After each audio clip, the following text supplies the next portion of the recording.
Salam alaikum sama gars, j'espère que vous allez bien. Demb Assemblée nationale 83 députés ñoo lank wa Benno Bokk Yaakaar 80 députés ñoo bëggoon ñu dissoudre CSE ak HCCT bu weesoo ñi far ak président Diomaye ñooñ Khalifa Sall it bëggoon nañ waaye président Macky Sall moom ab bataaxal la bind di yëgle tasuk Benno Bokk Yaakaar ngir reculer pour mieux sauter ci ay élection lañ jëm mu ngay waajal boppam. Abdou Mbow ne tey jii danañ déposer motion de censure boo xam ne gouvernement bi fi nekk dañ koy nërmeel fi suuf dañ koy tas ndax ki ko jiite incompétent la musiba la foofa.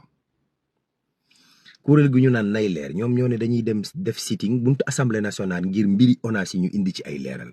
Ministre bi ñu denk wàllu justice mu ne man ci saa bopp maa joxe ordre ne enquête na ubbeeku ndax mbiri ONAS mu leer ñun def ñuy gënal.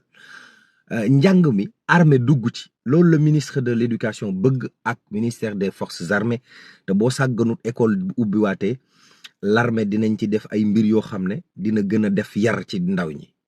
waaw ministre de l'intérieur moom dafa bëgg gàmmu gi takk der yi waajal seen bopp ndax lépp yemb na fi ñoom wallaay ndeysaan.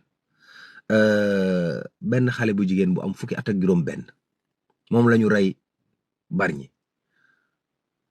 kañu jàpp mooy meilleure copine am ba defeere ko.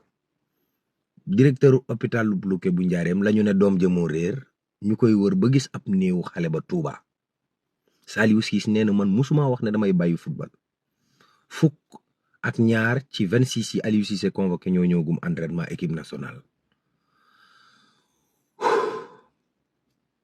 Cheikh Omar Diagne mook sëñ Modou Bousso Dieng sëñ Modou nee na moom ba tey mu ngi maintenir li mu waxoon. dugg ci puusut paasut tifaaraat na tifaar yu gën a ñaaw.